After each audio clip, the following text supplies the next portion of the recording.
Tardes, ¿cómo están ustedes? ¿Cómo les va?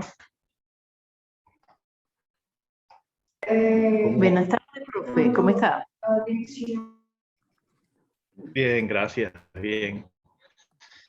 Bien, vamos a comenzar. No sé si después de nuestra pausa, Carnestolenda, tienen alguna pregunta, duda de cómo va la cosa sobre Bátimo, que vamos a ver hoy, para hacer como alguna aclaratoria general o de lo pasado, qué sé yo, dudas, honduras metafísicas. Bien, vamos a comenzar conversando un poco en general sobre posmodernidad. Que ya hemos hablado un poco de eso, pero vamos a hacerlo un poco según la lectura de Bátimo. Nosotros hemos hablado de estas temporalidades, de estas, varios en el trabajo era un poco el tema. Esta idea de cómo pensar la temporalidad y la sucesión temporal. Ya veíamos con Danto, que tanto habla del arte posthistórico, es decir, de un arte que ya no se entiende, digamos, que ha superado los lindes de la historia. ¿En qué sentido esto?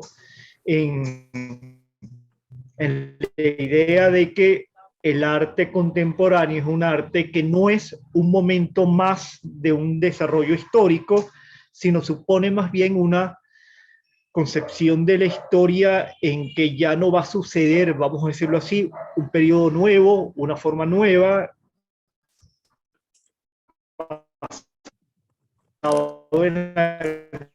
un relato histórico que permita decir que es un adelanto, sino estamos en un momento histórico donde progreso, ¿no? Que el metarrelato, y entonces ver un poco lo de la modernidad con Greenberg, veíamos una cosa fundamentalmente moderna y modernista, que es la idea de que en el caso de Greenberg, el arte en la pintura, sobre todo el arte abstracto, el expresionismo abstracto, es la culminación de la pintura, el rollo de la pintura, porque es su finalidad. Entonces ya no tendría que haber más una pintura distinta a la que se hace en Estados Unidos, sobre todo en Nueva York, en la década de los 40 y 50 del siglo pasado. De modo que ya hay una idea también de fin, aunque Greenberg no lo dice de esta manera, pero hay una idea un poco de fin de la historia. Se acabó el progreso que había llevado desde las primeras formas figurativas, en la que dice Greenberg, incluso ahí había una idea de mostrar la pintura como pintura, hasta que esto se hizo mediante la crítica, esta crítica kantiana, se hizo realidad, vamos a decirlo así, se hizo efectividad, donde el arte lo que muestra, o cada arte muestra su forma particular. En el caso de la pintura es el plano. De modo que ahí hay un poco un fin de la historia. Y recuérdense que en relación con esto de la posmodernidad, en los años finales de los años 80 y principios de los 90, un filósofo norteamericano muy importante, Francis Fukuyama, sacó este libro que se llamaba El fin de la historia, donde Fukuyama decía que, siguiendo Hegel, que la historia había llegado ya a su fin, digamos, derrumbándose el imperio soviético socialista, que era como la última, digamos, oposición importante a la historia, que en palabras de Hegel era la democracia liberal burguesa representativa. Y en el caso de Hegel es más el Estado prusiano, pero bueno, esto lo pensó de una forma particular. Pero Fukuyama decía, la economía será la economía de mercado, la política será, o la organización política de los países será la democracia representativa, defensora de los derechos humanos, etcétera, individual. Y entonces, bueno, lo que quedarán, decía él, serán retos que eran, los pensaba como muy pequeños, de integrismos musulmanes y cosas así, que bueno, se terminarían arropando por esta forma del fin de la historia. Entonces, no, la historia lo que hará es ya no producir formas nuevas, sino mantenerse y desarrollar esta forma político, económico, social. Bueno, Fukuyama después escribió un libro casi pidiendo disculpas de que esto no fue así como él lo pensaba. De que la historia continuó. Y bueno, y vaya si continuó, vaya si está continuando ahora. Es decir, no, aquello que se pensaba era la culminación de la humanidad, no lo está. Bien, frente a eso está el relato, vamos a decirlo así, de la posmodernidad, y en particular que nosotros vamos a ver el de Bátimo, que sin embargo es compartido, que tiene como grandes protagonistas a Heidegger, Nietzsche y a Heidegger. Ya habíamos hablado con Nietzsche del fin de la muerte de Dios, y habíamos dicho que muerte de Dios significa la muerte de la base de los grandes valores occidentales que podíamos sintetizarlos en la tríada de lo verdadero, lo bello y lo bueno. Estos tres valores que para la sociedad occidental conformaban su esencia, que se ve en la sociedad cristiana, se dan a través del Dios, pero ya desde los griegos estaba esto andando. Esto que señala de forma adecuada Bátimo, los valores, sino que se acaba la fundamentación absoluta que se les había dado. Es decir, ya no tenemos la posibilidad de decir que estos valores están anclados en Dios, en la esencia del hombre, en la realidad misma, sino que se convierte, como bien lo señala Bátimo al principio, cuando habla del nihilismo, esta idea de que los valores pueden, como decía Nietzsche, esto transvalorarse, pueden cambiarse, porque los valores, como casi todo en esta modernidad tardía o posmodernidad, se convierten en no un valor de uso, sino un valor de cambio. Todo puede intercambiarse, ¿no? Como se hace con las mercancías, como Marx mostró que se hacía con el hombre mismo, en el Capital, todo puede ser intercambiable. Entonces se pueden intercambiar los valores, se pueden intercambiar los valores estéticos, éticos, y lo que consideramos que es la verdad también. De ahí que Nietzsche dijera aquello de todo es interpretación, porque no hay una verdad absoluta que se arraigue sobre la realidad, sino lo que hay son para usos particulares y usos que se interesen. Pongo, por ejemplo, la ciencia, ya sabemos que no dice qué es la verdad de forma absoluta, sino hace una descripción de la verdad que es adecuada para la ciencia, modelos de realidad, vamos a llamarlo así, para la ciencia, y además en la ciencia, que es la ciencia misma, las aplicaciones. Verdad, ya no hay una verdad y ya no podemos pensar la realidad como una realidad fuerte, fija, como una roca firme, como lo quería Descartes cuando inició la modernidad, 630 y pico, sino tenemos que pensar que la realidad es esto que es cambiante, que no hay un fundamento último, que lo que hay son formas de interpretarla, es decir, la ciencia o el conocimiento sobre la realidad son solo interpretaciones, no hay un concepto único y fundamentado de lo bueno o de lo moral o de lo ético, cambiando constantemente, y la belleza, la pobre belleza queda ya disminuida, ya lo habíamos visto en la modernidad, no juega un papel preponderante, no es la protagonista, como lo pensaba Kant, como lo pensaba todavía, podíamos Hegel, sino el arte es una forma de expresión circulando, vamos a decirlo así, infinitamente los contenidos, los temas, de modo que nuestra cultura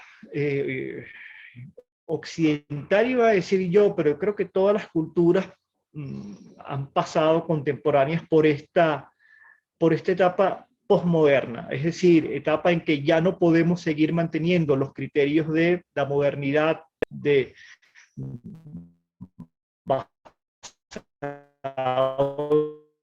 estos principios, fundamentos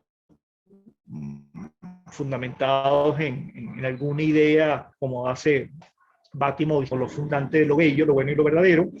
Dice él, ya sea el humanismo clásico o el humanismo moderno, que es el humanismo de la conciencia. Nosotros somos los seres que tenemos conciencia, a través de esa conciencia interpretamos y comprendemos el mundo, y en la medida en que somos nosotros los que damos sentido a la realidad, como lo pensaba Kant, como lo pensaba Hegel, en ese sentido la realidad tiene un fundamento en nosotros. Por eso vale la pena defender un humanismo de la conciencia, de la subjetividad en sentido duro, enfático, ¿no? Frente a ello, si no pensamos en un humanismo así, y esto no fundamenta nuestras ideas, concepciones de lo bello, lo bueno y lo verdadero o lo real, entonces, bueno, estamos en este momento de disolución. Ahora, esta disolución, como lo decía Nietzsche en el texto que leímos de la Gaia Ciencia, ¿es un apocalipsis o es la posibilidad de pensarnos de forma distinta, de pensarnos las relaciones entre nosotros, de pensarnos las relaciones con la realidad de una forma distinta, que puede ser mucho más liberadora que la forma en que hemos pensado hasta ahora, basado en esta tradición, y aquí con Heidegger, en esta tradición de una metafísica y una técnica muy, muy dura, y una idea de subjetividad muy fuerte, que lo que han hecho es como que atraparnos en una idea sobre nosotros mismos y sobre el mundo, que se ha vuelto extremadamente inoperante en primer lugar, pero también cierta cárcel de hierro, como le gustaba decir Max Weber, que iba a producir la cultura occidental, ¿no? Esta racionalización de la vida también constituye una cárcel.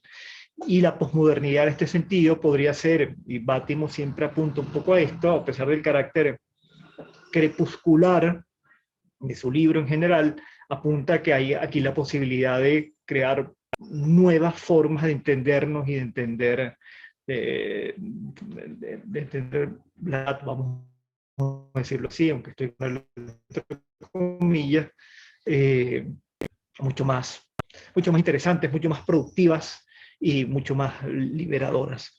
Esto lo escribía Bátimo en el 70 y pico. Yo creo que ahora tenemos menos derecho al optimismo, digamos, optimismo particular, como siempre lo señala Bátimo, ¿no? En el 85, sí, es de este libro. Pero bueno, todavía yo pienso que estamos en momentos, aunque estos particulares son especialmente duros, hay posibilidades de todavía pensarnos de forma libre, más libre de lo que hemos vivido hasta ahora. Y tal vez uno puede pensar las amenazas que nos atenazan, que las amenazas que tenemos ya ahora, sean las de la pretensión de volver a una fundamentación firme sobre, pienso ahora con respecto a Putin y la guerra, de una nacionalidad, de una idea de nación, de una idea de identidad nacional, con étnica, algo así muy fuerte, y eso es precisamente todo lo contrario de lo posmoderno, ¿no? Pensar que hay un núcleo, que hay que rescatar esta visión fundamentalmente conservadora de que en el pasado había mucha más realidad y mucha más entereza y mucha más firmeza y mucha más realidad que ahora. Esta visión es muy moderna, vamos a decirlo. Es una de las formas de concepción de la modernidad. La modernidad es proyecto hacia el futuro, pero hay una forma muy moderna que es pensar que el pasado era mejor y hay que tratar de rescatar el pasado. Esto tiene mucho que ver con esta idea de las identidades nacionales, de la forma de encontrar en algún lado una fuente auténtica y originaria, y no más bien como decíamos, esta circulación de los valores, de las identidades mismas, ¿no? La posmodernidad de identidad se disuelve, pero precisamente se trata de identidad y diferencia, para citar un poco a Heidegger y repetición e identidad en Deleuze. Entonces yo creo que las amenazas que tenemos son un poco modernas y premodernas. En el caso venezolano es muy evidente esto, ¿no? La idea ni siquiera moderna, sino premoderna. De tratar de buscar en el pasado los sistemas de legitimación del presente, ¿no? El presidente Chávez se sentaba, dejaba un puesto libre para que se sentara Simón Bolívar a su lado, ¿no? A este nivel. Bien, salimos de la política y vamos a la idea esta de entonces cómo pensar el arte en este momento crepuscular, en este momento en el que el arte efectivamente ha cambiado de tal forma que no podemos seguir pensando que el arte, que esto lo hemos visto desde Danto, pasando por Greenberg, y la crítica de la modernidad, ya no se puede pensar como siguiendo una tradición. Entonces, ¿qué sucede con el arte según Bátimo? No sé si esta introducción me explico, o más bien les creo dudas, si tienen preguntas,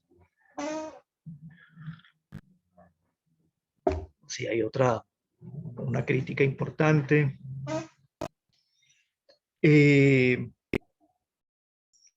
Bátimo, que era un tipo, o es un tipo como muy de izquierda, europea, termina siendo uno de sus últimos textos, porque no es ni siquiera un libro, sino un diálogo con un teólogo italiano.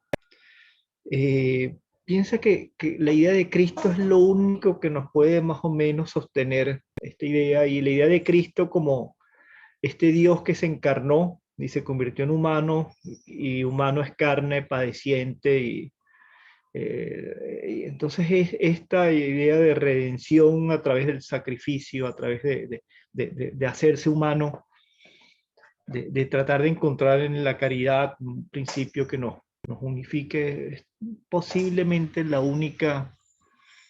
único agarre existencial que nos quede, de modo que se vuelve este tipo tan, vamos a decirlo así, pensador de la destrucción de los fundamentos de Occidente, encuentra vamos a decirlo así, no es que se haga cristiano, sino unos gestos del cristianismo, una de las únicas posibilidades que nos quedan a través de esto del hacerse hombre, hacerse persona, humano, Cristo y Dios, digamos, el Dios de la...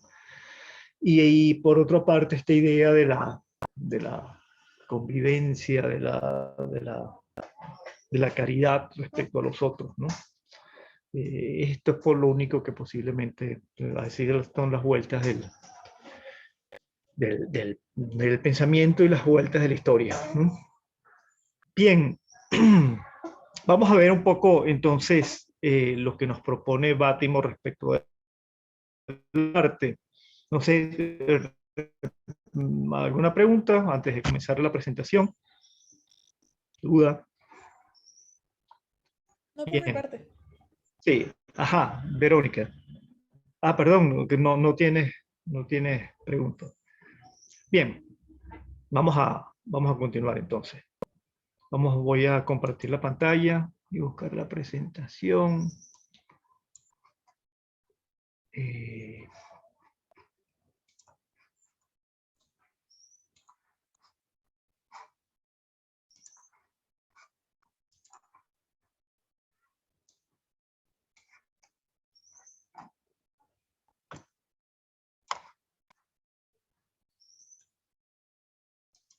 Bien, digamos con el... Ajá.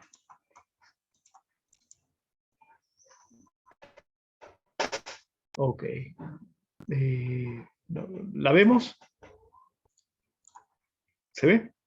Sí. Bien. Ajá. Entonces, digamos, bajo este fondo de muerte, vamos a decirlo así, muerte de Dios muerte de la metafísica, como metafísica también como este gran relato que ha sustentado las formas de, digamos, de nosotros pretender conocer la realidad en esencia,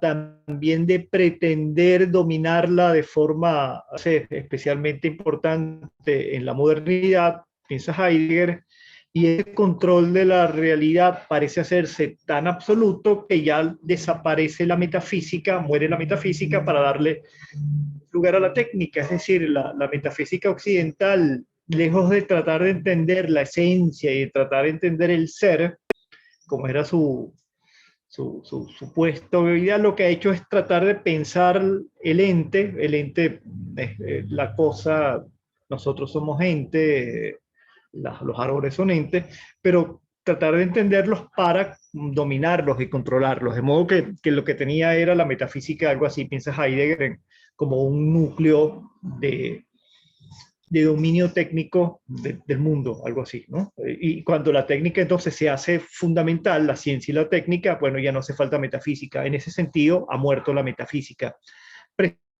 Precisamente el proyecto heideggeriano es tratar de recobrar o mostrar, por un lado, esta muerte de la metafísica y tratar de volver a por lo menos hacerse la pregunta por el ser, ¿no? Es decir, hacerse la pregunta por aquello que había quedado olvidado, por aquello que había quedado como reprimido, para usar un lenguaje psicoanalítico, que era conocer el ser, el ser en general, el ser absoluto, aquello que hace que exista ser y no más bien nada, como dice Heidegger en que es metafísica. Entonces, la búsqueda en Heidegger es una búsqueda un poco nostálgica y Bátimo está por ahí siempre señalando que esto no debemos de pensarlo como una nostalgia y de hacia el pasado, pero sí tratar de pensar que hay algo que se ha perdido, es decir, algo que queda como una huella, el mismo Heidegger, vamos a verlo ahorita más al final, muestra esto, ese ser no se muestra ya como una cosa evidente, sino se muestra más bien como una huella. Imagínense esta idea, esta es una idea de Deleuze, ¿no? De Deleuze, no, perdón, de Derrida, esta idea del ser como huella, donde la huella es algo que es algo de que no está, ¿no? Que no existe, que es un vacío, ¿no? Pasó algo y hizo una huella, pero ya no está esa cosa, sino que queda nada más el vacío en la arena. Bien, un poco Heidegger, sobre todo al final, pensó esta idea de vacío. Es decir, ya no podemos rescatar el ser, pero no podemos dejar de tener esta idea de algo que está ahí, en algún lugar oculto. Vamos a ver con la idea esta del pasado Bátimo, la obra de arte, la verdad de la obra de arte, quiere mostrar un poco esto, ¿no? Cómo la obra de arte nos señala ese vacío, mas no nos muestra la verdad. La verdad entonces está perdida. Eso es un poco lo que quiere cuando Bátimo señala esta idea de la Verbinder, esta, ¿no? Física, porque superarla significaría crear algo nuevo. Y la idea en la posmodernidad no es esto, la idea de la posmodernidad es que no puedo, pues esto significaría la idea de progreso, y no existe tal idea de progreso, ¿no? Lo que existe es las posibilidades digamos, de conseguir de perspectivas nuevas sobre lo que tenemos, ¿no? De tener una visión que sea nueva. Por eso, por lo tanto, esta cosa que señala esa Verbindung, de ese término raro, supone mantenerse en, digamos, saber que la metafísica de alguna forma ha muerto, pero no supone superarla en un pensamiento no metafísico. Eso es un poco lo que quiso hacer la ciencia, ¿no? Botar la vieja metafísica y superarla en un conocimiento, pero esto sigue de alguna forma haciendo metafísica en otro sentido, señalar que la razón científica es el conocimiento verdadero, es lo que nos dice qué es la verdad, es lo que nos dice qué somos nosotros, Por lo tanto, es una metafísica sin querer, sin saberlo, sin querer saberlo, ¿no? Tampoco supone una superación de nuestro estado, sino mostrar un poco lo que ha sucedido y de alguna forma mostrarnos qué acontecimiento puede suceder en que nuestra relación con el ser y con nosotros mismos sea, bueno, un poco más serena, más abierta, más libre, etcétera, ¿no? De modo que Heidegger, que es este gran pensador de la metafísica, se da cuenta que no es posible reinstaurar la metafísica. Nosotros habíamos señalado con Hegel siempre la idea esta, con la que empieza también Bátimo, de muerte del arte, y Hegel también decía que también era la muerte un poco de la filosofía y la muerte de la metafísica. Hegel es como el último griego que piensa que la metafísica podía ser lo que unificara y sin embargo se da cuenta de que ya la ha superado también, ¿no? De modo que estamos en tiempos, posiblemente desde Hegel, muy claramente con Nietzsche y posteriormente con Heidegger, de conciencia de un, vamos a decirlo así, de una torsión, por no hablar de una superación o de una nueva época, de una nueva era, sino de una torsión de todo lo que ha sucedido en la historia occidental y después, digamos, en el siglo XX, en la historia mundial, donde no podemos seguir pensando que la cosa va a seguir igual, sino que ha cambiado.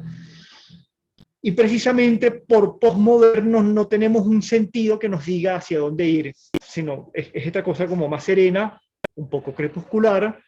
No tenemos la forma esta que nos decía Nietzsche de la aurora que se presenta y el mar al que salir, sino bueno, de una posición que quería ser, digo por lo menos hasta el 85, el texto que escribió Bátimo, más serena, y bueno, pareciera que no lo es tanto, ¿no? Entonces,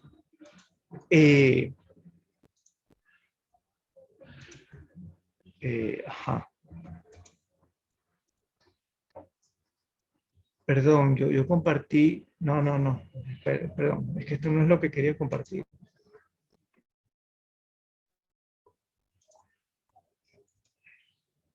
Déjenme, ok. Ajá, aquí es esto, es donde estoy. Bien, Bátimo todavía está vivo, ya está muy viejito, nació en el 36, fue alumno de Hans-Georg Gadamer, por eso es un importante también pensador de la hermenéutica, y tiene esta idea de la muerte del arte, dice, una de esas expresiones que designan, o mejor dicho, constituyen la época del fin de la metafísica, tal como la profetiza Hegel, la vive Nietzsche y la registra Heidegger. Es decir, la muerte del arte, o la pretendida muerte del arte, vamos a ver que no es tanto muerte, sino crepúsculo del arte, es una muestra de del fin de la metafísica, del fin de las grandes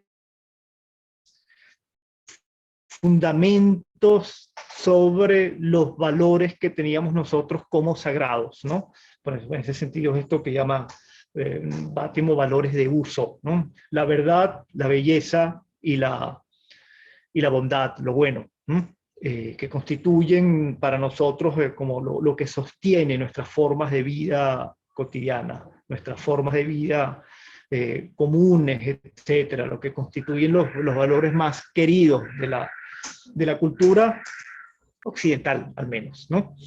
Y entonces esto que ya lo había visto Hegel, lo vive de forma radical Nietzsche, por una parte muy angustiosa, esto va a llevar a Nietzsche a la locura, pero al mismo tiempo Nietzsche tenía esta idea de posibilidad de superar esto y producir un cambio importantísimo, digamos, tener una vida más auténtica. Esta es la idea del superhombre, de la voluntad de poder, de la posibilidad de tener una vida estéticamente pensada, es decir, en el sentido en que nos dé la posibilidad de vivir más libremente. Yo quiero los dioses que bailen, decía Nietzsche, ¿no? Y Heidegger percibe esto de forma mucho más oscura. Heidegger, digamos, tuvo su momento más brillante en 1927, con Ser y Tiempo, que es este libro magnífico. Pero al mismo tiempo esa generación alemana viene de la derrota de la Primera Guerra Mundial, una desconfianza inmensa en Occidente, una desconfianza inmensa en la modernidad. La modernidad produjo este horror. Y entonces es una generación de pensadores alemanes. Está Oswald Spengler, que escribió La decadencia de Occidente, o una cantidad de pensadores que más o menos apocalípticos y más o menos que promover algo nuevo. Y esto llevó, digamos, a formas de pensamiento y de acción muy difíciles en Alemania, en Europa en general, de la guerra, de la Europa después de la Primera Guerra Mundial, pero sobre todo en Alemania, que vino esa terrible crisis económica, el intento de hacer la República de Weimar, de circunstancias, el nazismo, al cual Heidegger, por cierto, se sumó. Fue ni más ni menos que rector de la Universidad de Friburgo. De modo que digamos, esta derrota de Occidente y derrota de la modernidad que se está viviendo en las primeras décadas del siglo XX, que produjeron esta respuesta tan furibundas y tan radicales como era el comunismo y el fascismo y el nazismo, son estos tiempos en que se vive, se patentiza esta idea por un lado, la derrota de aquellos valores, darse cuenta de que estaban huecos, lo que se pensaba que era oro sólido, era una capita delgada, más bien adentro, lleno de como los sepulcros que criticaba a Cristo en Cafarnaúm, que eran muy bellos y dentro estaban llenos de podredumbre. Bueno, esto es lo que se pensaba en esa generación de... Entonces Heidegger, menos vivido que Nietzsche, o digamos, o vivido de otra forma, lo que hace es como mostrar esto que ya se agotó, ¿no? Y que no hay un poco ese mar abierto que quería Nietzsche, que no habíamos leído, sino más bien, digamos, está un horror que se está estando ahí y que no sabemos cómo enfrentar. Pues, ¿no? Y él es muestra patente de que no supo cómo enfrentarlo y cómo hacerlo con su vida, pues esta adhesión al nazismo. Después nunca pidió disculpas sobre esto. Hay una cosa muy problemática ahí. Bien. Pero estos tres personajes entonces son los que nos describen un poco esta idea de muerte del arte y agotamiento de las narrativas que mostraban, que nos iban a mostrar, digamos, cuál era el progreso del arte, que el arte era esta forma humanista de nosotros de mostrarnos, donde se mostraba la belleza y donde se mostraba los grandes valores, como lo fue hasta el siglo XIX. Y más bien desde la segunda mitad del siglo XIX adelante, lo que hay es cada vez más conciencia de que esto se está desmoronando aceleradamente además, ¿no? Y el desmoronamiento llegará y se hará patente en el siglo XX, sobre todo, bueno, con estas dos guerras mundiales espantosas, ¿no? Bien. Bátimo nos dice que la muerte del arte se muestra de tres formas generales, ¿no? En tres sentidos fundamentales. Uno es la idea esta de la utopía de la reintegración, es decir, esta idea de que la estética sale de sus límites, es decir, el arte rompe los límites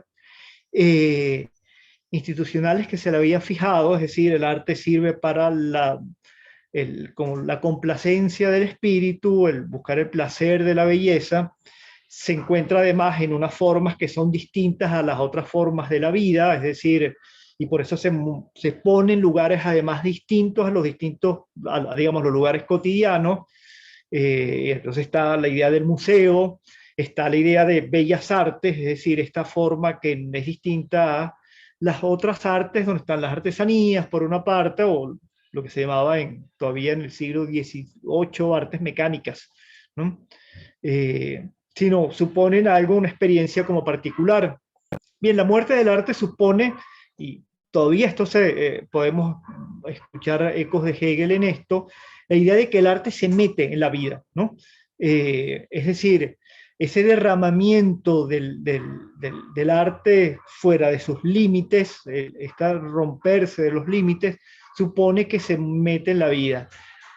Esto Hegel lo pensaba, y por eso Bátimo dice que podemos pensar la muerte del arte como de una forma más bien, citando a Adorno, melancólica, es decir, pervertida, es el término que utiliza Bátimo, en el sentido en que no es que se convirtió nuestra vida en una obra de arte, sino más bien el arte se mezcló con la vida muchas veces por lo bajo, es decir, y se convierte en esta idea de este segundo sentido, que es la estetización general. No se convirtió, no consistió en hacer de nuestra vida una obra de arte o hacer nuestra propia subjetividad, como lo quería Schiller en el texto que es de las cartas para la educación estética del hombre, donde pensaba que solamente el impulso de belleza es lo que podía lograr el equilibrio entre, vamos a decirlo así, lo animal en nosotros, lo que busca la satisfacción de deseos,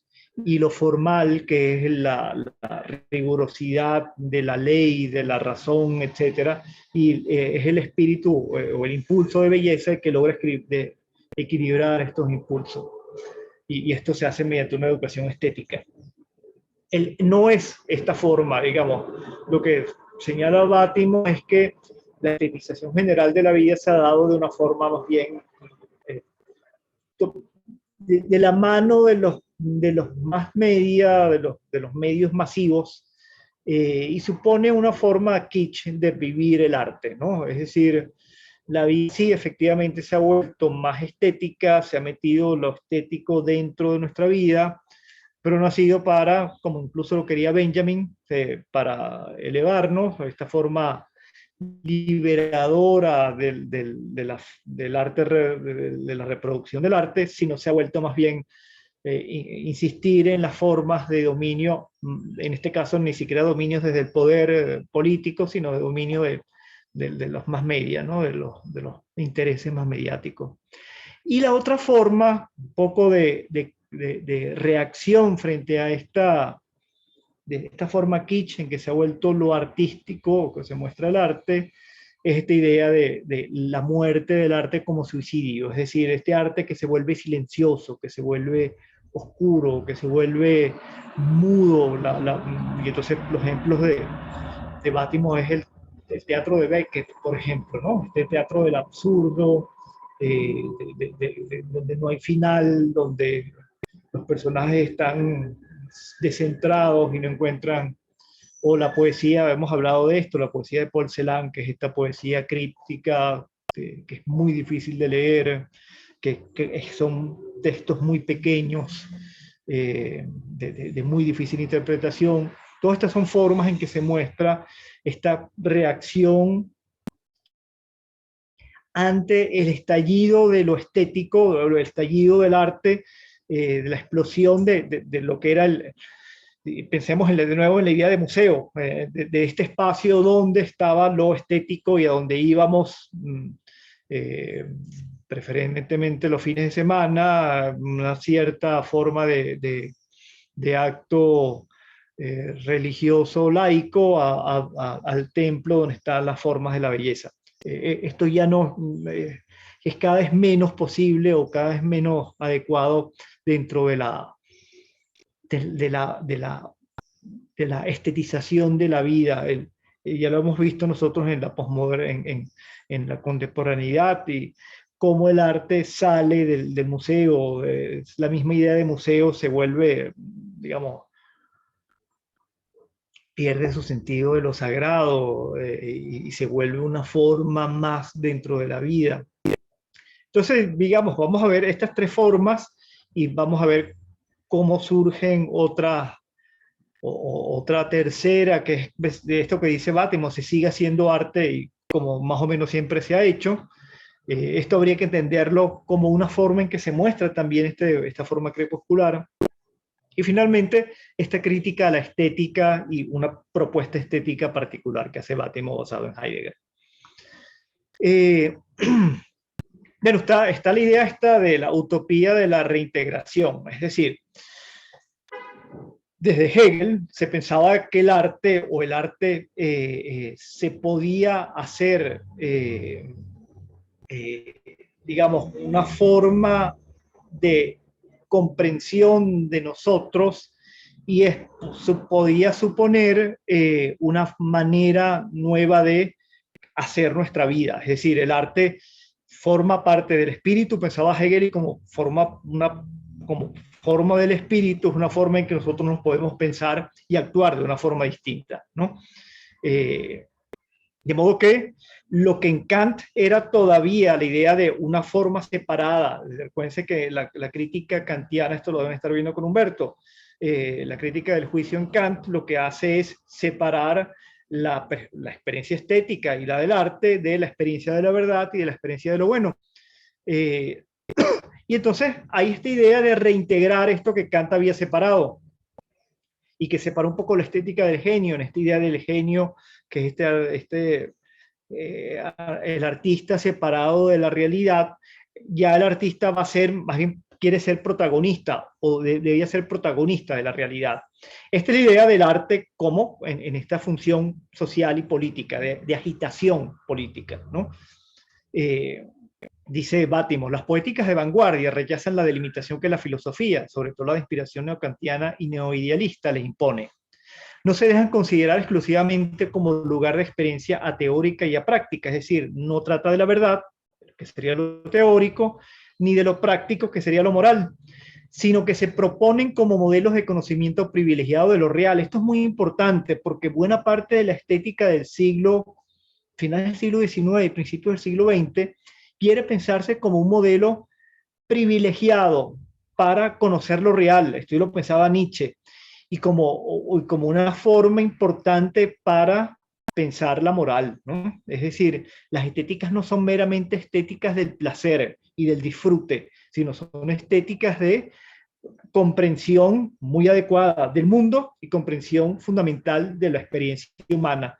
Y por lo tanto, se pueden convertir en una forma privilegiada para recomponer la sociedad, recomponernos a los humanos y recomponer la sociedad. En este sentido, el arte quiere, como programa, tanto en la modernidad y vamos a ver en la posmodernidad de una forma distinta, pero que también quiere pensarse con esta radicalidad, cómo derramarse sobre lo real para en la modernidad cambiarlo, y cambiarlo, como lo decíamos en la clase pasada, los artistas se volvieron o fascistas en las primeras décadas del siglo XX o comunistas, ¿no? Y esto les daba el programa para cambiar la realidad.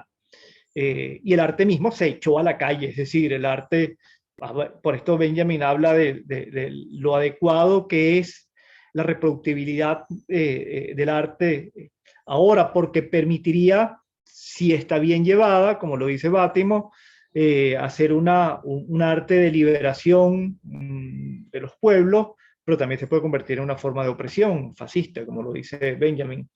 Entonces, lo que se trata, ya lo habíamos visto nosotros en la modernidad, de un arte que se hace crítico, no solamente de su propia historia, sino se hace crítico de la sociedad y de su tiempo. Y quiere convertirse en una forma de agitación, ¿no? Esto, que es herencia de las vanguardias históricas del siglo XX sobre todo, nos dice Bátimo que se mantiene en una neovanguardia, digamos, en el arte contemporáneo, en un nivel menos totalizante y menos metafísico. No se trata de cambiar el mundo, literalmente cambiar el mundo y abrir una nueva realidad, sino mucho más modesto, ¿no? Pero siempre marca, dice Bátimo, esta idea de explosión de la estética fuera de los confines tradicionales. Es decir, los confines tradicionales es esta forma de representación fundamentalmente bella, donde nosotros buscamos el deleite, el placer, ¿no? Y más bien entonces el arte se va a producir en una forma de la praxis y una forma de conocimiento de lo real, sobre todo conocimiento de lo humano. Y esto se mantiene de alguna forma en esta utopía de la reintegración, es decir, de la reintegración en la vida, se mantiene de alguna forma en el arte contemporáneo, que no deja de ser político, aunque se vuelve, Bátimo lo señala, como micropolítico. Hay una política sobre asuntos pequeños, no se piensa en una política de transformación utópica, sino de producir despertar de la conciencia general y provocar cambios sobre no la realidad o la totalidad del mundo, sino sobre aspectos del mundo fundamentales. Eh, yo ponía el ejemplo de Ai Weiwei, este artista que es además un militante importante de derechos humanos, hizo esta instalación en Berlín, donde estos son chalecos salvavidas que para esta campaña que él hizo de los sirios que venían y querían llegar a Europa a través de Grecia y pasaban el mar y bueno, se ahogaban. Y entonces, bueno, aquí vemos este arte que no deja de ser político,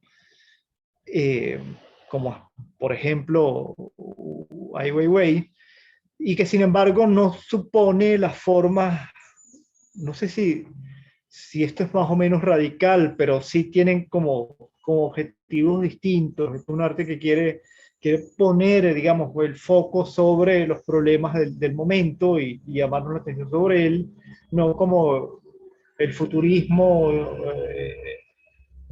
de la Italia fascista de Marinetti que quería cambiar el mundo, pues, ¿no? Hacer la guerra para que se despertara digamos, la nueva realidad. Pero es un arte que también tiene esta idea de, y este es el mejor ejemplo, o uno de los mejores ejemplos, derramarse sobre la vida cotidiana, ¿no? Particularmente interesantes en esto que se hace, digamos, en una forma de bellas artes, en este cosa de conciertos, edificios para conciertos, casa de conciertos, donde vamos a decirlo así, se transforma o se muestra de manera escandalosa, como es muy propio de lo posmoderno y de lo contemporáneo, una situación política importante. Se intenta, en cambio, de alguna manera, la experiencia inmediata de un arte como hecho estético integral. En esta perspectiva, uno de los criterios de valoración de la obra de arte parece ser, en primer lugar, la capacidad que tenga la obra de poner en discusión su propia condición. Y esto es una cosa fundamental. El arte en la modernidad, en la posmodernidad, fíjense que en la modernidad había tratado de conseguir el concepto que lo definiera, y Grinberg lo propuso con la idea de que cada arte debería de realizar su propia esencia, su propia naturaleza.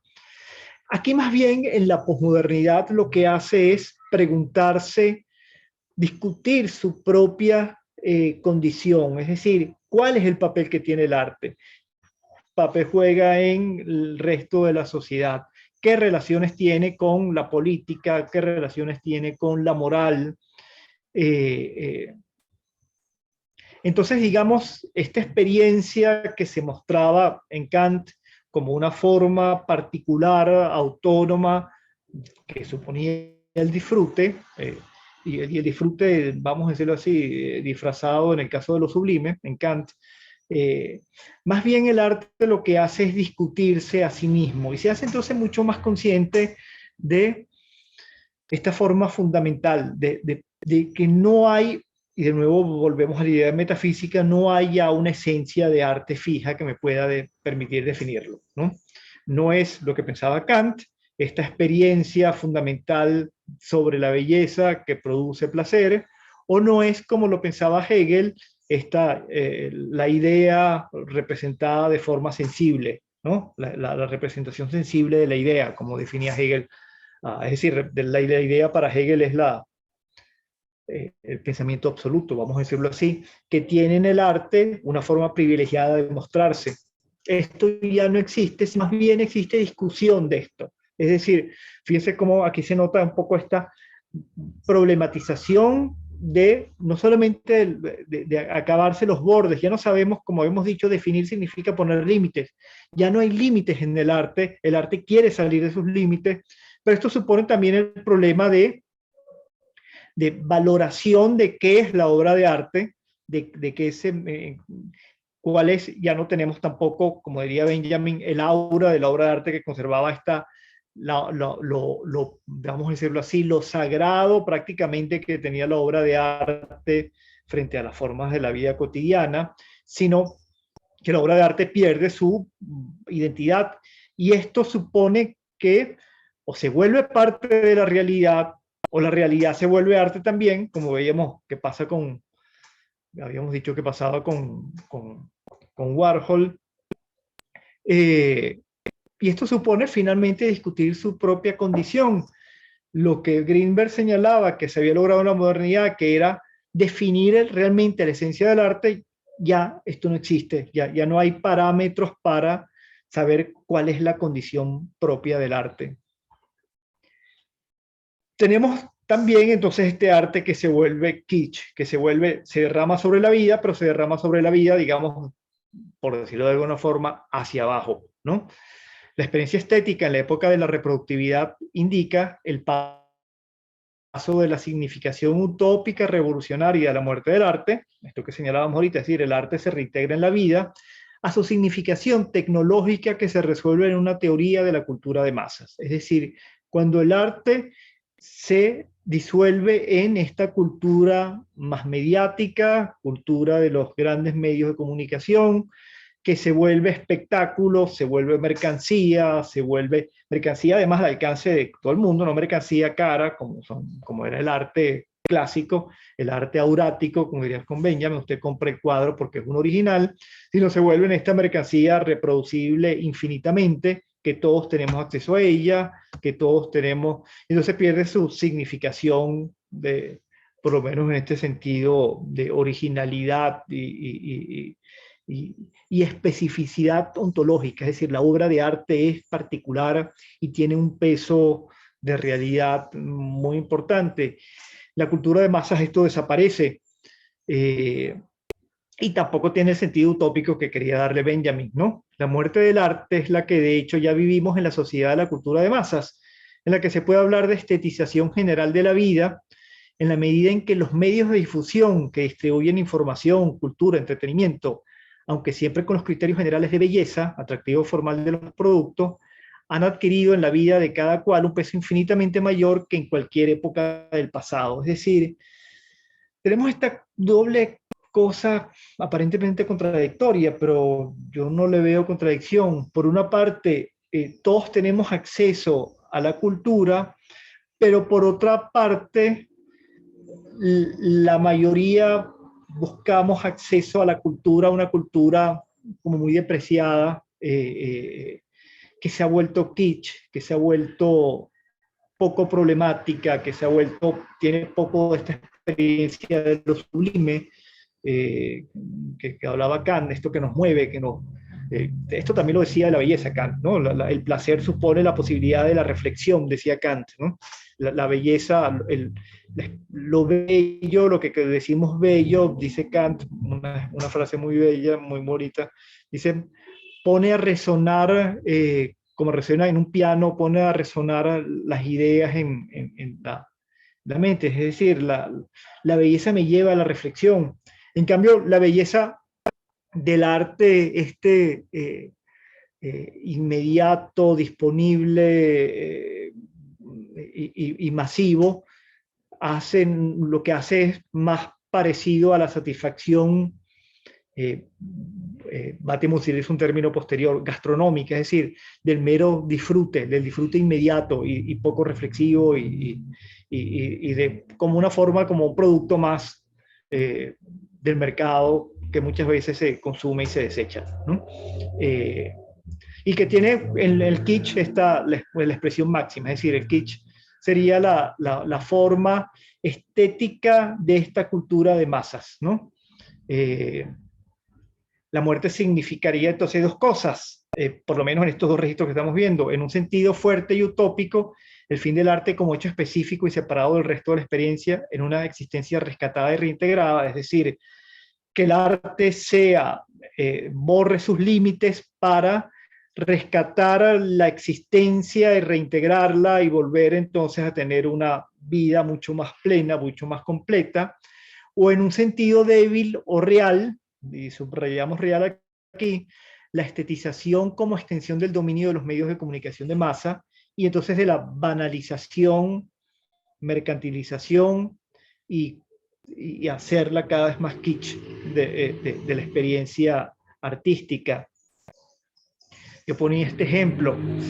Este es un casino que hicieron los chinos imitando el castillo este de Neuschwanstein, creo que es que se pronuncia, en Alemania, que ya de por sí es un kitsch, porque esto lo hizo Luis II de Baviera en el siglo XIX, porque era un rey con plata, terminó sin plata, bueno, terminaron dándole algo así como un golpe de Estado, y quería recobrar como las formas del medioevo. Entonces hizo estos castillos fenomenales en Alemania para tratar de recobrar el encanto de la Edad Media, del amor cortés, de la magia, etc.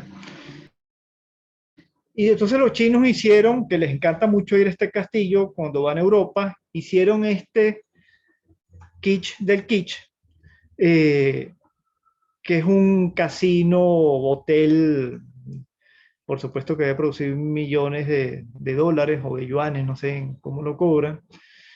Pero lo que quería mostrar aquí es, como ya esto que Luis II de Baviera había hecho de forma como, no sé si llamarlo kitsch, yo creo que lo es, pero al menos como muy decadente. Vean la película del director italiano sobre Luis de Baviera, que es ese ciclo de la decadencia donde está el gato pardo, la muerte en Venecia y está Luis de Baviera. ¿Cómo es que se llama? Se me da ahorita el director. Bueno, aquí hay por lo menos la conciencia de la decadencia en el castillo, hotel, casino chino. Hay pura cultura kitsch, ¿no? Pura cultura mediática, banal, etcétera, fuerte. Profesor, Y entonces ahora dígame. está hablando justamente de esto, me hace recordar, bueno, ahora en Caracas, tiene ya un rato, pero abrieron un café, se llama Oro Café, y es un plagio total a la obra de Yayoi Kusama, a los Infinity Rooms, y justamente a la que habla de la banalización de la experiencia artística. Me llama, o sea, pensé de una vez en ese ejemplo, porque jamás está sucediendo ahora y a nadie le importa que no esté dentro de la esfera artística, y personas que están fuera dicen, wow, este sitio tiene una experiencia fantástica, pero además no hay ningún tipo de señalética ni nada que hable de la experiencia del arte, o sea, ellos le llaman inspiración en un artista, así lo difunden ellos. Ajá, sí. O sea, conocidos les han comentado en redes y así, como que, oye, ¿esto qué significa? ¿Esto qué se relaciona y tal? Y es inspiración en un artista. Sí, sí, no, además además del robo burdo, ¿no? Además, sí. Es esta idea de la banalización, pues, ¿no? No se busca la experiencia estética que posiblemente el artista quiera proponer, sino una experiencia comercial, pues, ¿no? Y cool, pues, ¿no? Lo más es cool, ¿no? Aquí no hay lo sublime o la belleza encanta o la apropiación revolucionaria de la historia del arte, que también lo hubo, sino, bueno, la banalidad del disfrute digamos, de lo estético como espectáculo, ¿no? Que es un poco la idea de la cosa más mediática también, ¿no? ¿Por qué podemos poner esto? Pero podemos poner, no sé, yo siempre pongo el ejemplo este de los tres tenores, ¿no? que ya no cantan ópera, ya no, digamos, es decir, lo que hacen es cantar canciones populares, varias de ópera populares, y lo hicieron con muchísimo beneficio, además económico.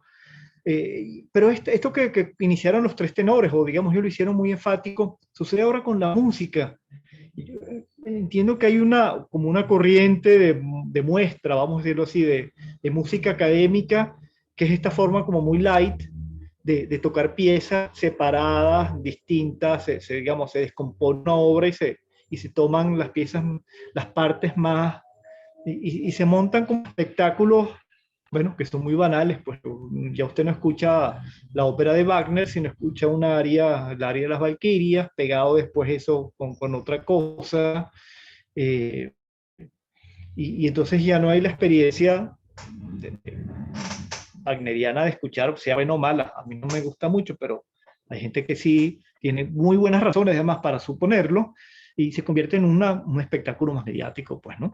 Con conciertos muy, muy grandes, donde virtuosos del canto o virtuosos de algún instrumento tocan piecitas así.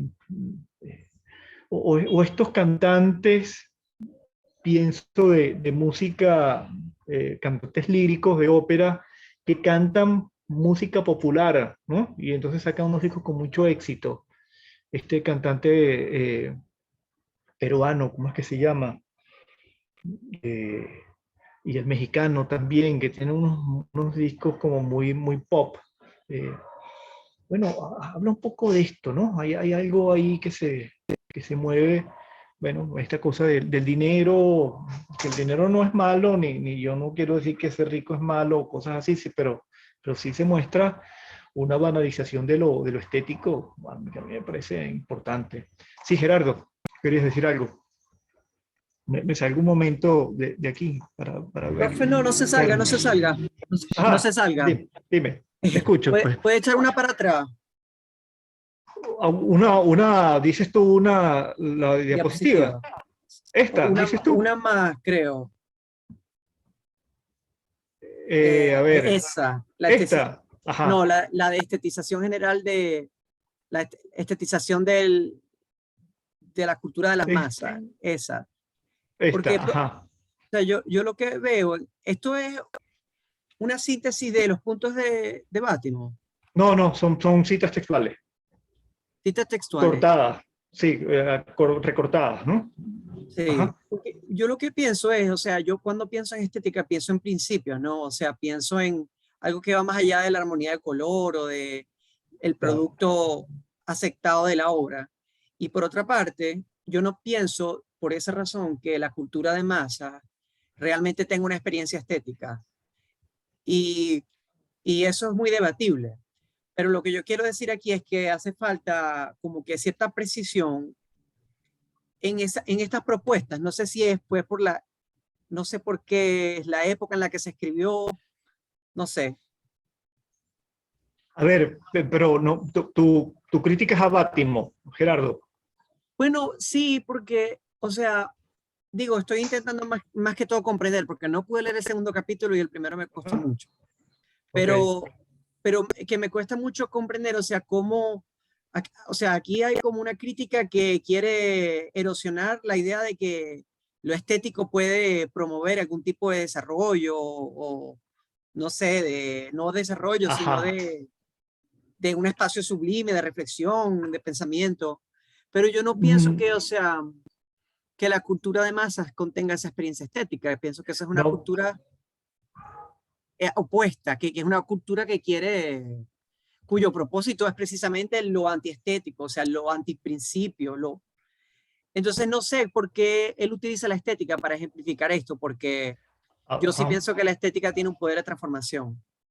A ver, sí, yo también lo creo, y creo que Bátimo también. Lo que Bátimo está señalando es que dentro de esta forma del arte de mezclarse con la vida está esta mezcla, vamos a llamarla así, revolucionaria y no tan revolucionaria, pero todavía políticamente comprometida del arte que quiere mover la conciencia.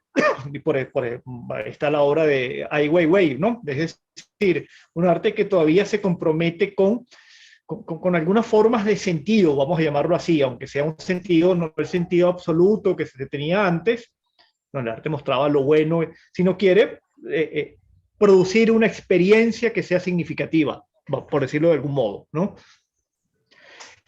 Frente a ello hay también esta forma ineludible y que supone una muerte del arte, en que el arte ya lo que se representa es el mero divertimento, es decir, en Kant hay esta idea de que hay unas complacencias, está la complacencia de los sentidos, que es una complacencia inmediata, cuando probamos algo y nos gusta, esto es sabroso, punto, se acabó, digamos, ya no hay ninguna, no hay ni siquiera reflexión, porque tú te comiste, no sé, el chocolate que te gusta, no hay una reflexión de lo estético del chocolate, ¿no? No la hay, por eso no es estético, es el mero disfrute, ¿no? Pero también había la otra experiencia, que era la de lo estético, donde había esta posibilidad de una experiencia que nos llevaba en Kant, ni más ni menos, a tratar de encontrar una armonía entre nosotros y el mundo, ¿no?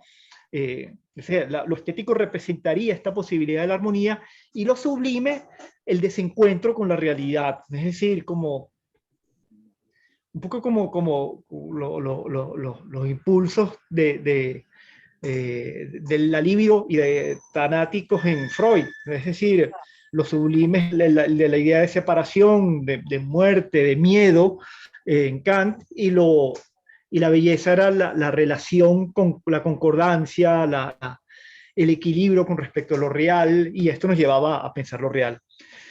Esto efectivamente no sucede en el arte cuando se vuelve, vamos a decirlo así, en la posmodernidad se sale de sus límites, pero no para hacer de la vida una forma reflexiva de encontrarse a sí mismo, sino mero divertimento y sobre todo en el caso de las formas mercantiles, una forma inmediata de hacer dinero, ¿no?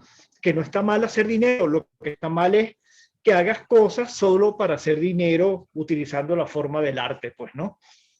Y lo banalices como una mercancía más, ¿no? Que no tiene, lo único que lo diferencia es, digamos, que tiene un formato distinto al de otro, pues, ¿no? Unos venden, qué sé yo, chocolates y otros venden cosas como de arte, pues, ¿no?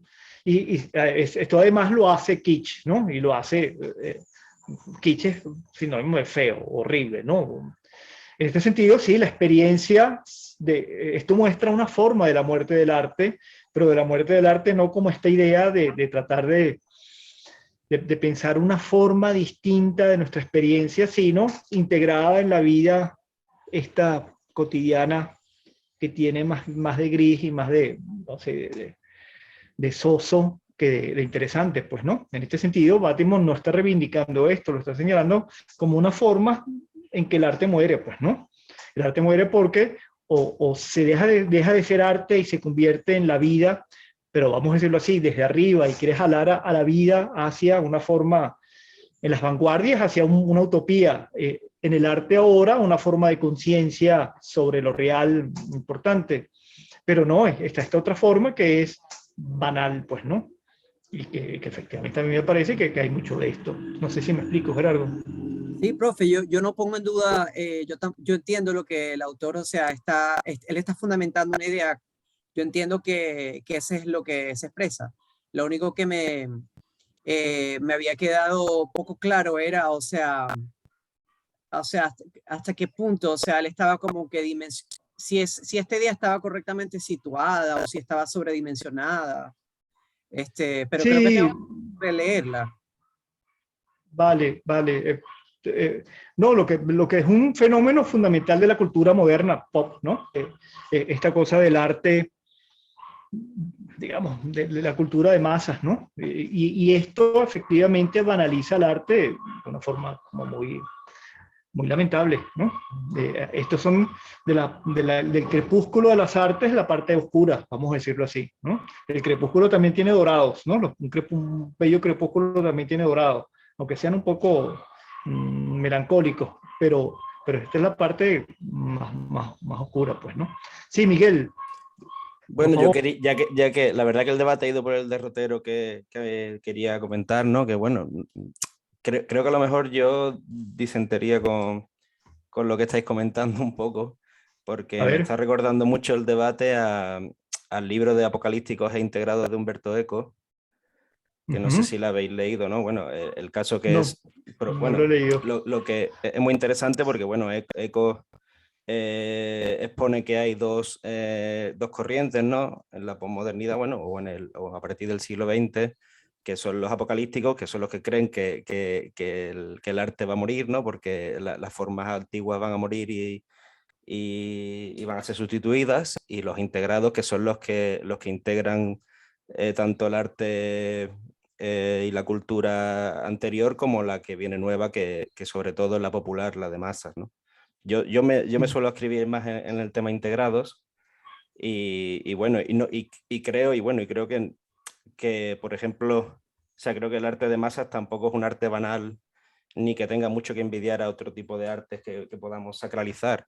De hecho, Eco en su ensayo, también por su filia, cita mucho al comic book, cita mucho la música popular, la música rock, etcétera, y al cine, ¿no? Y creo que son, por ejemplo, tres artes propios del siglo XX que, que creo que, aunque haya muchísima banalidad y también puede haber muchísimo interés solo por hacer dinero, hay mucho más detrás, no lo sé.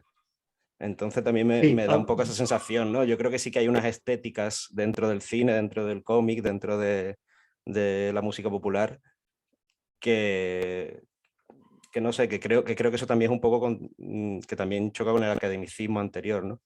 Entonces no sé sí. si eso es un poco así o no. Bueno, a ver, yo en principio yo coincido contigo, es decir, en lo siguiente, el arte popular per se no es un arte que sea banal o que sea kitsch, ¿no? Yo creo que hay un gran arte en el cine, los que tú nombras, los géneros que tú nombras, podríamos nombrar otros.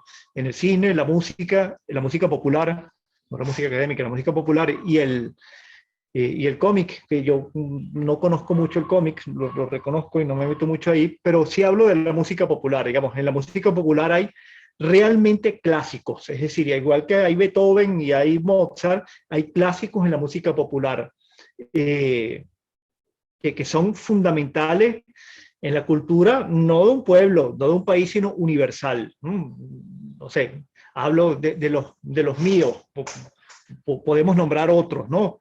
Los Beatles,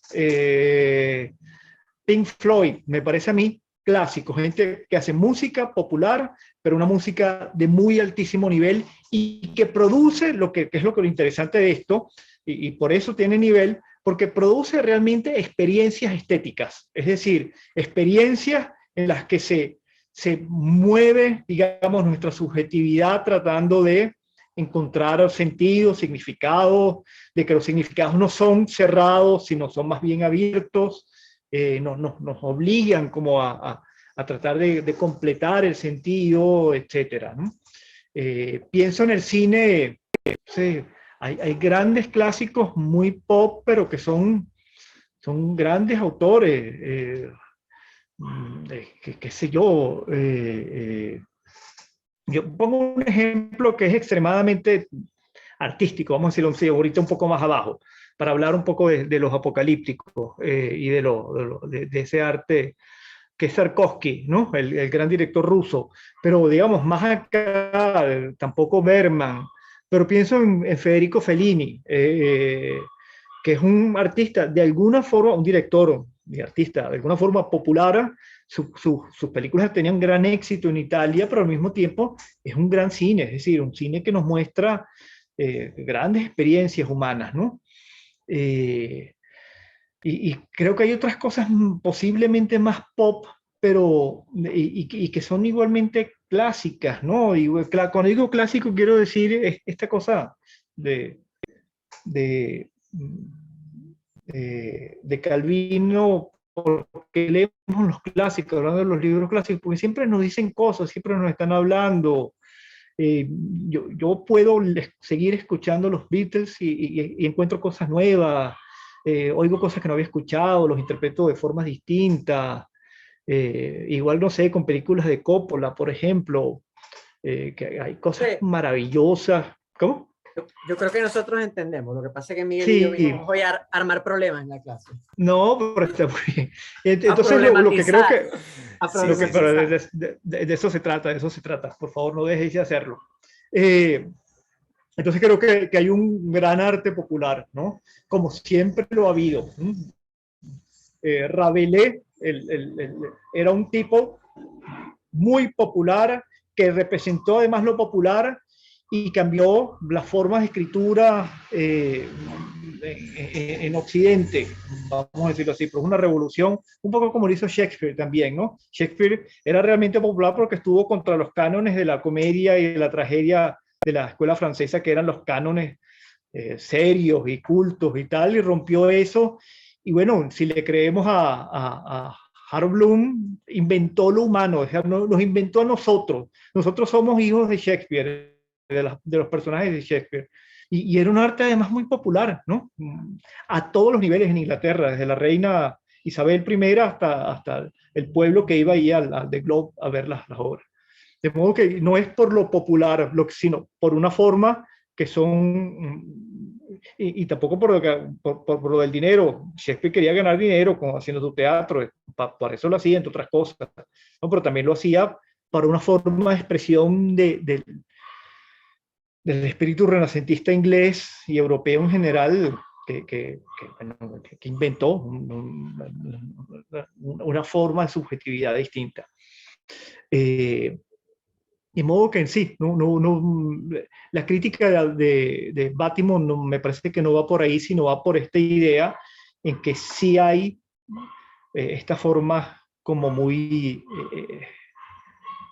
utilitarias, vamos a decirlo así, donde se buscan son fines. No se trata aquí de defender la idea kantiana de que el arte es una finalidad sin fin y que solamente se es sí mismo, sino que el arte también tiene que tener esta cosa de, digamos, de finalidad sin fin, de proponer una búsqueda sin una utilidad inmediata y sin una... Esto es una experiencia estética, a mí me parece siempre fundamental.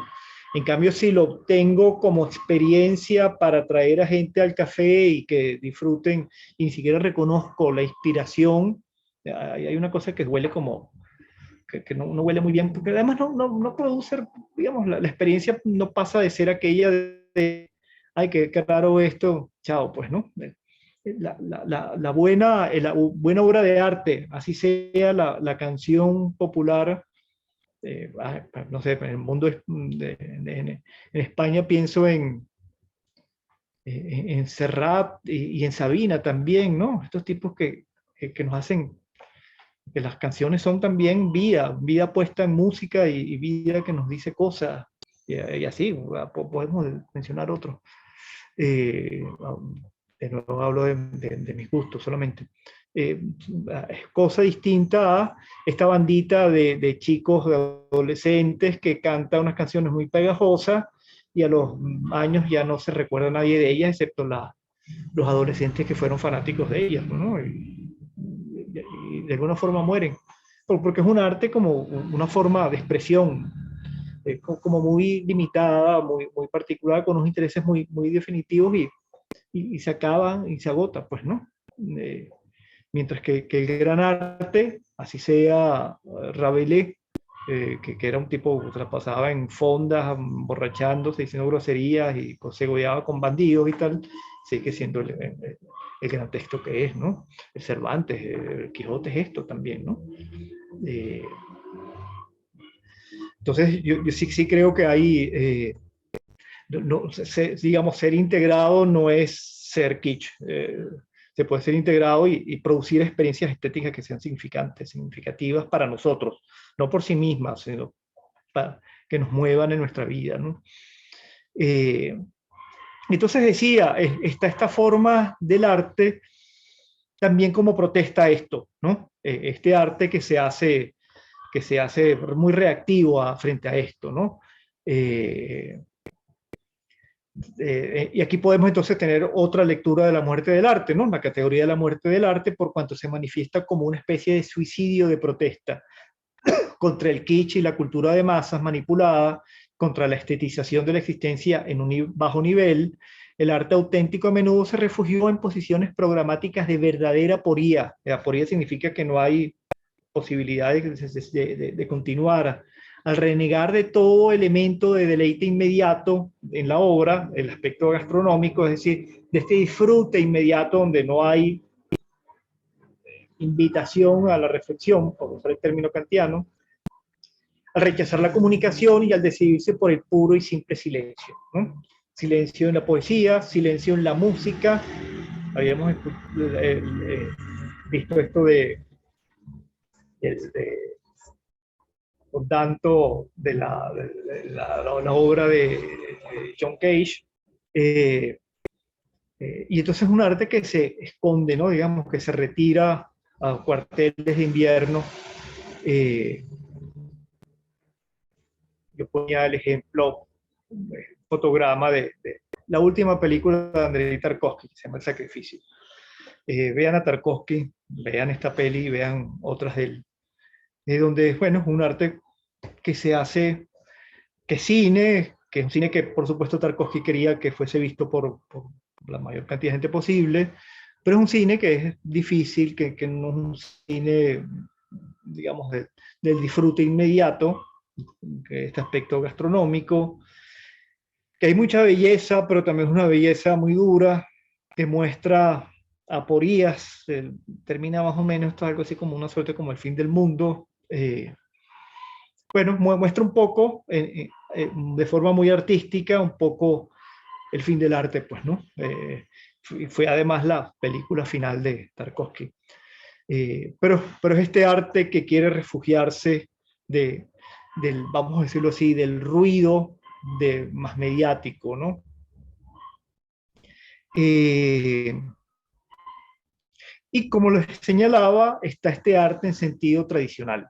Es decir, como nos señala Bátimo, no hay que olvidar que junto a estos fenómenos hay otros que representan en muchos aspectos sorprendentes, supervivencia del arte en un sentido tradicional e institucional. Es decir, se sigue haciendo arte, sigue habiendo galerías.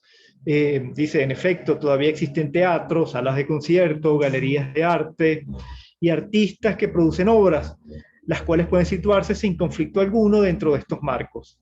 En el plano teórico, esto significa, empero, obras cuya valoración no pueden referirse ante todo exclusivamente a su capacidad de autonegación. Es decir, son formas de arte que siguen mostrándose como arte, no como negación de otras formas artísticas, no como negación del arte mismo, sino más bien quieren mostrarse como obras de arte, bellas artes, y eso también existe en la posmodernidad, es decir, sigue habiendo el pintor que pinta. Cy Twombly es un ejemplo de ello, el alemán ¿cómo es que se llama? Richter, es un ejemplo de un pintor que hace pintura, ¿no? Y esto también entra dentro del arte posmoderno, ¿no?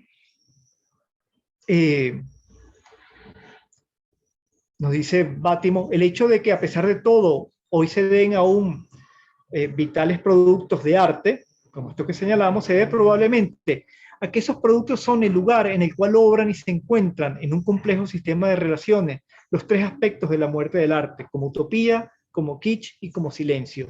Es decir, podríamos pensar en este arte que todavía se hace como arte, una forma, vamos a decirlo así, como un punto de convergencia, pero al mismo tiempo también eventualmente de divergencia, de el arte como utopía, el arte como kitsch y el arte como silencio.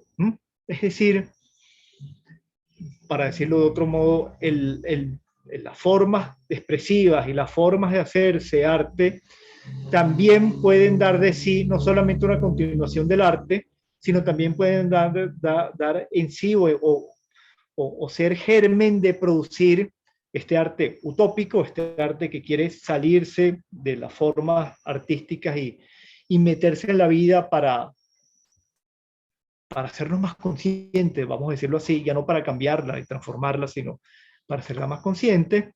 El arte que también se vuelve kitsch y también se vuelve, no sé, como lo decíamos, los cuadros de Mondrian que se vuelven vestidos ¿cómo se llama? En formas para vestir, hacer vestido de señoras o carteras, y el arte como silencio, este arte que se quiere callar un poco frente al ruido de los más media, ¿no? Es decir, este arte que continúa siendo aparentemente inocente arte, el que ya esté en la posmodernidad y se muestre de esta forma, quiere implicar que ahí hay posibilidades de relacionarse con estas formas, no con una, puede ser con las tres, etc.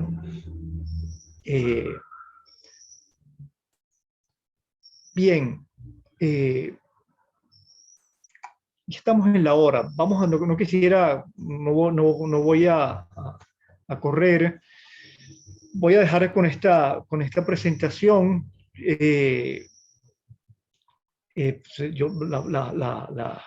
Terminamos la clase que viene esto y comenzamos un poco con Smith si nos da tiempo. Pero la idea esta del ocaso del arte lo que quiere señalar Bátimo aquí es la idea de cómo pensar una estética distinta, ¿no? Lo que señala Bátimo es que la estética tradicional, que es la estética de la belleza, la estética de lo sublime, del genio, parece que ya no nos puede ser, ya no nos es muy útil para pensar este arte postmoderno.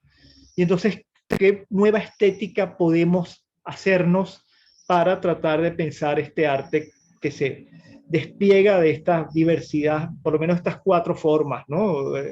Arte que escapa de sus límites, utópico, el arte kitsch, el arte silencioso que se enmudece ante el mundanal ruido, y este arte que sigue siendo arte.